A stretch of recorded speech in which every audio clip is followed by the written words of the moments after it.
Hi everyone, my name is Ann and thank you so much for being here. We're going to talk about a friend of Jesus. Now, most of us know that Jesus had disciples, he had followers, but Jesus also had a friend that he would just go to his house like how we have friends just to hang out. So you don't want to miss it.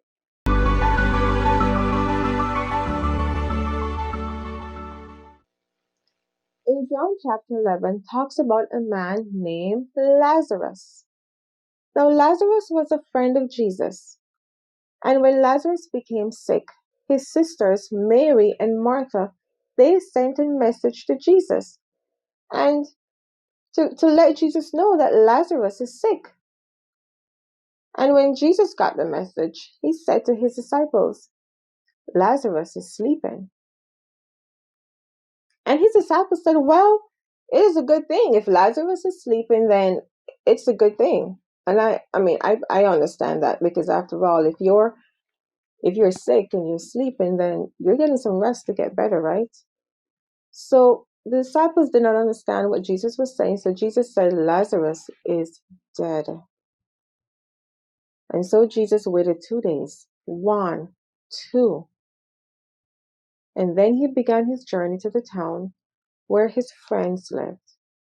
And by the time he got there was day number 4. Day number 4.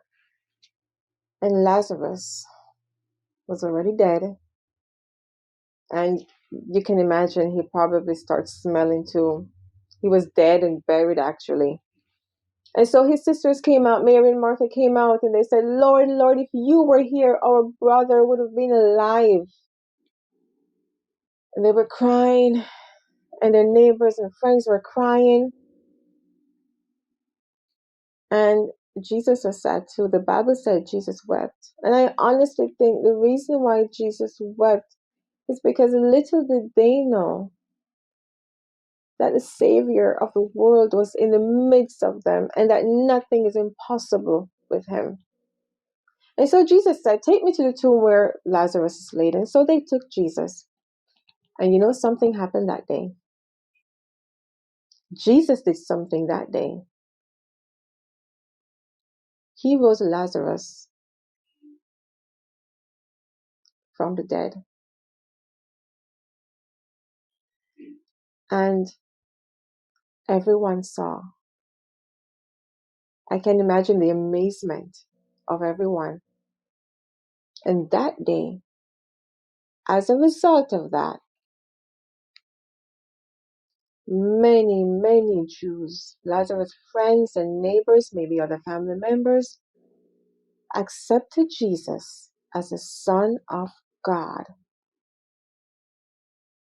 You know,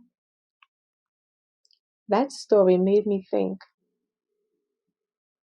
It made me think that, sometimes we are in the same situation as Lazarus. Everyone around us knows that you're a friend of Jesus, that you're a Christian, and that you've been following him for so many years, and suddenly the worst happens. Suddenly you've lost your job. Suddenly you're sick. Suddenly you're about to be homeless, and you're calling upon him, and you're not seeing any sign of him.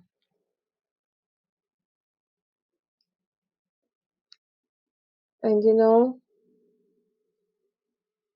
you start maybe thinking that the worst is going to happen, that he's not going to show up. But I'm here to tell you that he is going to show up. And in fact, you know what? The good thing is that because he's in heaven now and he's able to be everywhere at the same time, he's right here with us every second of our tribulation, every second of our trial, every second of our affliction. He is right by your side.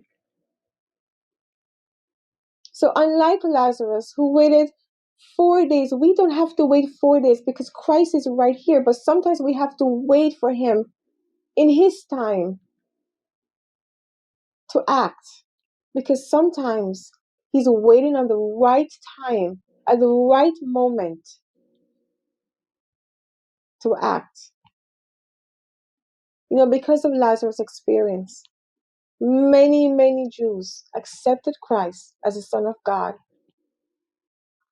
It would be such a beautiful thing if Christ can allow us to go through experiences so our friends and neighbors can come to know Him as well? Is it possible that we can be patient and wait on God and allow Him to do marvelous things in our lives so our friends and neighbors could come and accept Him too as a Son of God? You know, I I've been asking God to teach me to be patient, teach me to wait, and for the last couple of months He's been doing that. He's been doing that, and I'm so thankful for that. You know, I was sick recently, and there was a pain. It's almost like a pulling sensation. It was very, very bad. It was below my navel, and I could not do simple things around the house. Just simple things that we take for granted every day. I could not do it. And I went to the doctor, and one doctor, another doctor, and I mean, the works, right? And finally, I was supposed to do a CT scan. It was a Friday morning, and I remember that morning just like yesterday. And I thought, yes, finally, finally, I am going to find out what is wrong with me. And so that morning, I opened my eyes, and instantly a voice said, "You're healed." I could not believe it. But you know what? You know what? That day, I was vacuuming the floor. I was doing all sorts of stuff. When I went to the CT scan, they saw nothing. And God waited, and He waited, and He waited. That it taught me something. I learned that day that He was always with me. And the funny thing is that when I went to bed that night, I don't remember talking to God about it because I was really depending on the CT scan to figure things out. But He's an on-time God. But sometimes it is so hard for us to wait on Him, to be patient. I want God to mold me and make me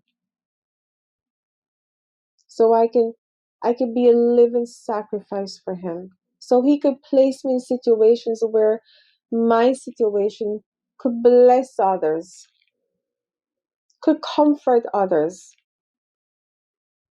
and if I'm able to do that, for my Father in heaven, if I'm able to allow myself to be a light for Him, to bring glory to His name, then I'm really fulfilling my purpose on this earth. So I encourage you today, I encourage you today to allow God to use your situation, to use your tribulation, to bring others to Him. And in His time, we will see His hand because He's by our side. He will never leave us. He will never forsake us. He said to His disciples, "I will never leave you or forsake you, even to the end of the world. I will be with you." And so, most of us might not live to see the end of the world, but even to the end of our life, until our last breath, Christ is saying, "I will never leave you. I will never forsake you." Until next time, take care.